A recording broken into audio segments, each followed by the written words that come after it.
Hello,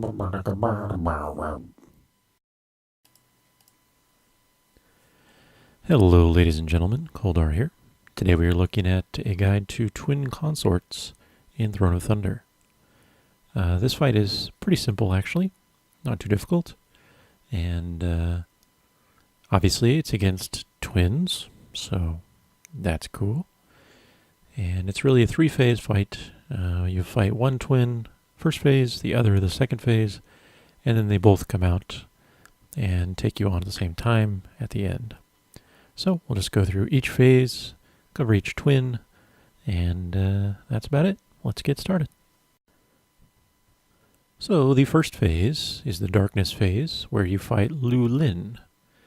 And this phase is by far the easiest of the two, or three arguably. Her abilities are not very dangerous, and she doesn't take much to deal with. So the first thing she'll do is Cosmic Barrage, which she's doing right there. This is about every 20 seconds, and basically she just spins around for a few seconds, and when she's done, she'll select 4 random players and hit them with an AE that does heavy arcane damage to them and anyone within about 8 yards of them. So the name of the game for this entire fight, and this is no exception, is spread out. If you spread out 8 or 10 yards throughout the entire encounter, it's a lot easier. So there you can see the barrage going off again. Her next ability is Moon Lotus. So if you look in the bottom left of the screen is a new one right there. She spawns a Moon Lotus around the outside edge, and occasionally this will shoot out little green wisps or clouds. If a player touches a cloud, they are put to sleep for 5 seconds. And this is a magic debuff, so you can remove it with a dispel. But just try to avoid it. They move very slowly. So it's not the end of the world if you get hit, but you should try not to. The last ability for Lu Lin is Beast of Nightmares, and this is worth discussing on its own. It's not really challenging, but it's important. So this is the main tank mechanic for this phase. She will cast Beast of Nightmares, which will summon a beast that is visible by everyone, but only attackable by the current tank that has the Beast of Nightmares debuff. This mob will just attack the tank just like any normal mob. However, any heal that lands on the tank that is afflicted by Beast of Nightmares will stack a corrupted healing debuff. And this is a 30-second debuff that does 10,000 damage per second per stack. So every time you heal that player, you get another stack of it.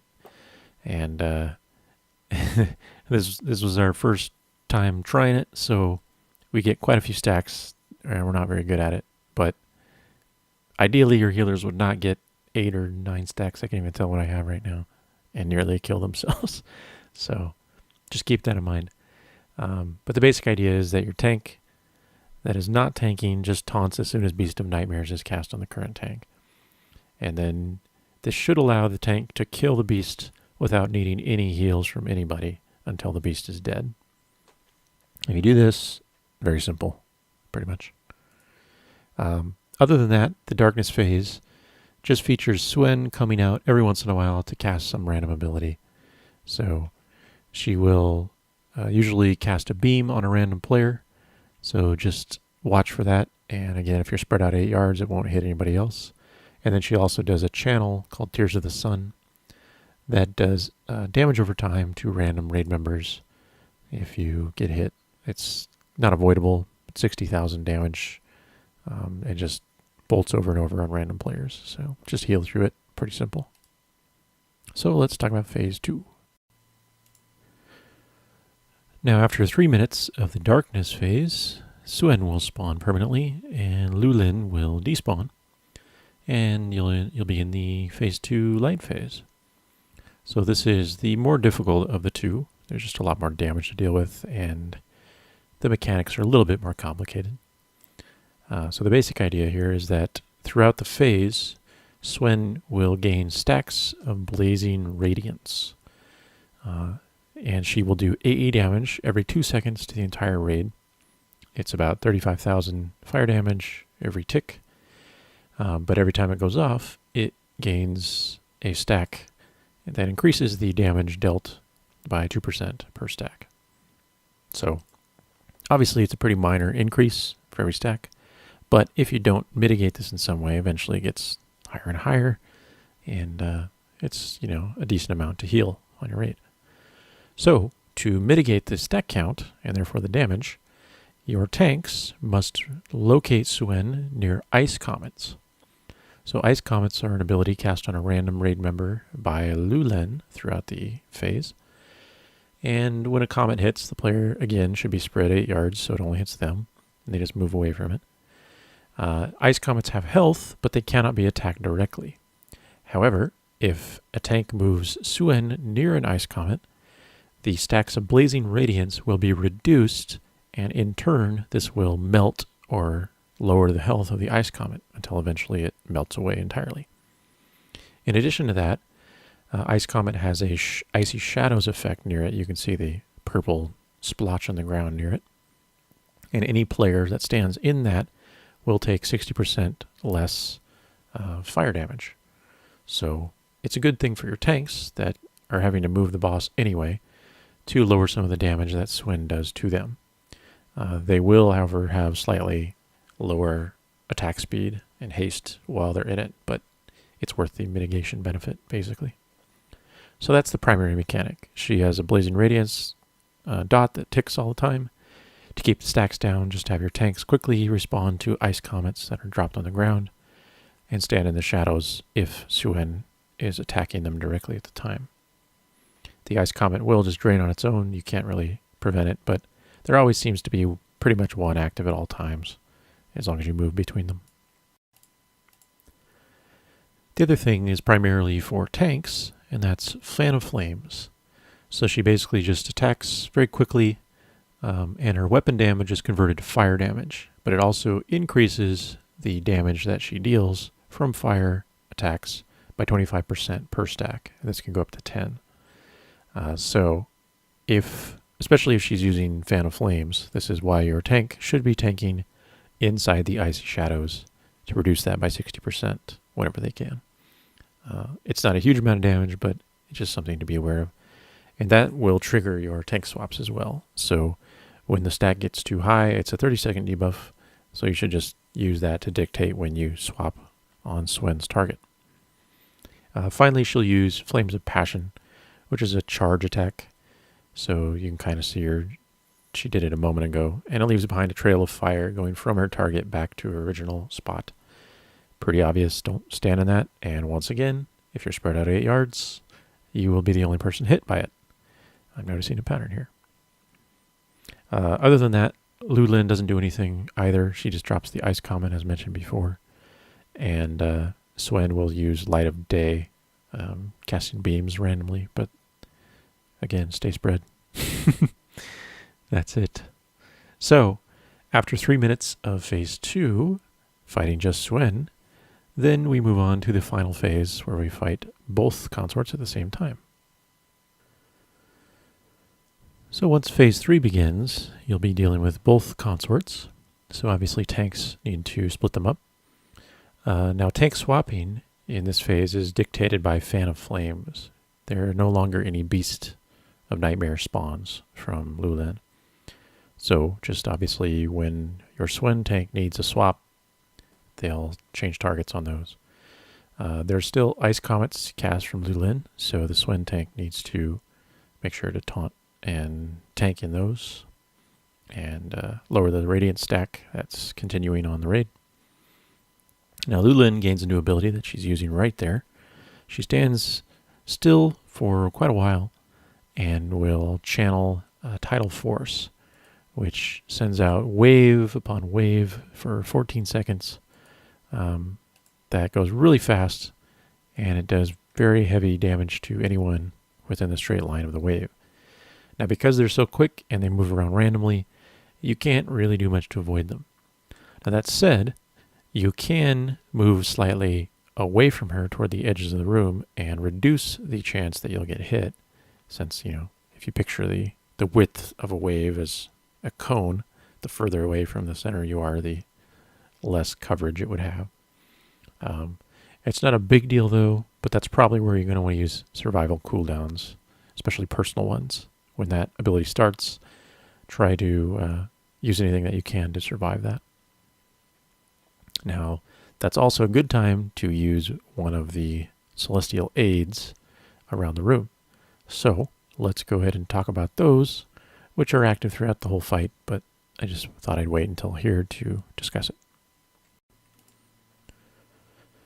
So when you begin the encounter, you'll notice around the four corners of the room are four different colored statues that look like four various animals that you've seen throughout Pandaria. So there's Nizao the ox, Chiji the crane, Yulon the serpent, and Wan or Suen the tiger. Clicking on these will port that one player down to a new sort of phase of this room, basically. That player will then be shown a small line graphic or a shape above their head, and there are a series of 7 stars, 6 in a circle with 1 in the center, with which the player has to run through the stars to draw lines between the stars to imitate the shape that they're shown above their head. So I apologize I don't have footage for this. Our balance druid was doing this for us, and she did just a great job, so no reason to change it. But it's pretty basic. So you decide which buff you want based on the statue that you'll click on. You send one person there to click on it. They get phased out. Nothing bad will happen to them while they're there. As soon as they get down there, one of the stars will have a light, a beam over it that indicates this is the first star that you need to start your pattern with. So you start your drawing on that star with the beam, and then you just copy the image that's floating above your character's head. Upon completion of drawing that image running between the stars, you'll gain a buff for the entire raid of some kind based on whatever statue you used. Now you cannot just use the same statue over and over. Basically, you're limited to using each statue once per phase of the fight. So once every 3 minutes, essentially. That said, they have 4 unique different effects. So if you want to maximize their usage, you can time them to coincide with what's going on in the main raid platform. So I'll just briefly list the effects and what they're most useful for.